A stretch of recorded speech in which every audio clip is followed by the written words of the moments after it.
attention! Hey guys! Welcome back again to my channel. For today's video guys, ay itutour ko kayo dito sa condo na pinag-stayan namin for just one night. And sa mga naghahanap guys sa mga affordable staycation, ayan, ini-offer... Wait lang! Isa pa. Hey guys! Welcome back again to my YouTube channel. For today's video guys is a condo tour dito sa pinag-stayan namin tonight. So kasama ko ngayon si Bino Angko at saka si 188 Music. And itutour ko kayo dito. And sasabihin ko na rin yung mga details guys kung how much per night yung condo na to at ilalagay ko sa description box guys. Nandito kami ngayon sa Mesa 2 Residences dito sa may Santa Mesa. So, just keep on watching, guys.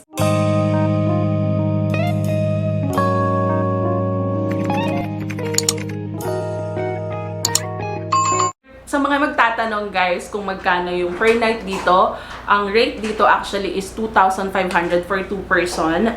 Pero naka-promo sila ngayon, so 2,000 na lang. And for per person guys, 2,750. Kaya punta na kayo dito and follow yung kanilang page, Mesa 2 Residences by Serena Staycation.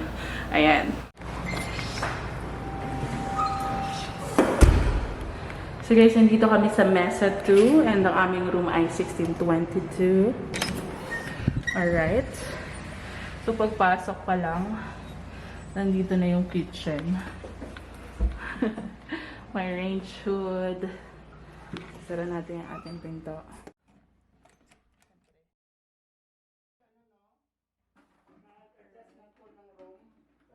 Ito yung kitchen area. Meron silang mga utensils. Pwede tayong magluto. Merong rice cooker, microwave, and syempre yung ref. And meron siyang small area dito, table. And syempre ito yung kanilang dining, sala. May telephone. Hello, Mike. Can I have your, hello? May sumagot. Hello! May tissue yata dito. Wait lang. Pero hindi siya. May iba dito sa loob. May yung gamit ko na. Saan tayo kakain? Uy! So, ito yung may TV. And pagpasok natin, nandito na ang bedroom. Saan natin yung lights? Tran! Wow! May aircon. Ayan. Good for 4 people. Fairness, ang bango ng mga nila, bango ng unan, ang bango ng comforter, ang bango ng bahay. Sulit na sulit guys. Stay na kayo dito. Pagpasok nyo pa lang guys, dito sa area na to, ang bango-bango and sobrang linis guys. And gusto ko talaga yung designs. Very, minimalist lang siya. And nandyan guys, nakasulat yung password ng wifi na sobrang bilis. Mag-i-enjoy talaga kayo. Hindi nyo po problemahin yung wifi dahil ang bilis-bilis guys. Yung page. Iba na yung diba? I-ready ko lang yung mga entries. Ito yung kanilang bathroom. So, Ay, dito na pala yung bed. Mas marami ko yung bed. may hot and cold. Yan sa shower area. Paano mo na ako dito? Marami. Saan natin yung ilaw? Kita nila. Ayun. Sure. Ano, sabis lang Kung ako. tayo road eh. Paano kung Hindi ko nag-ready ang camera sa pinto. bawal na? Okay kaya? Malinaw daw yung camera. Ano yung floor? Guys. 16th floor. Ito, place ID sa elevator, RV.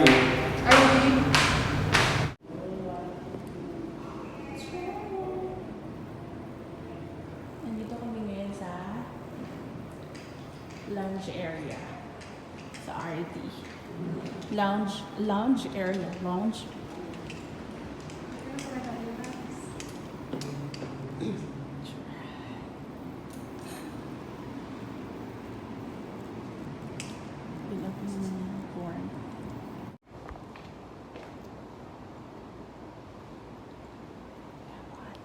Kawan.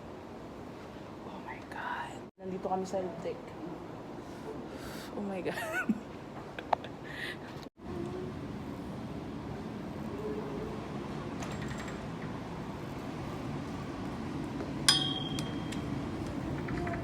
Nakakatakot dito. Nasa roof deck tayo. Ay, may gundi. May gundi. Oh my God. Nandito kami sa roof deck. Nasaan yung swimming pool? 7th floor. 7th floor yung swimming pool. Eh, tayo na doon. Akala order pa tayo pagkain, di ba? Ay, nga, wait lang. So, pumunta kami dito sa pool area nila and until 10 p.m. pa yung availability ng pool. So, pwede kaming mag-swimming but apparently, hindi kami nakapagdala ng pang-swimming.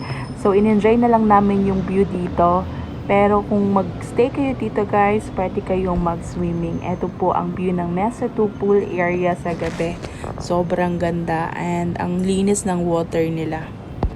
Chelly.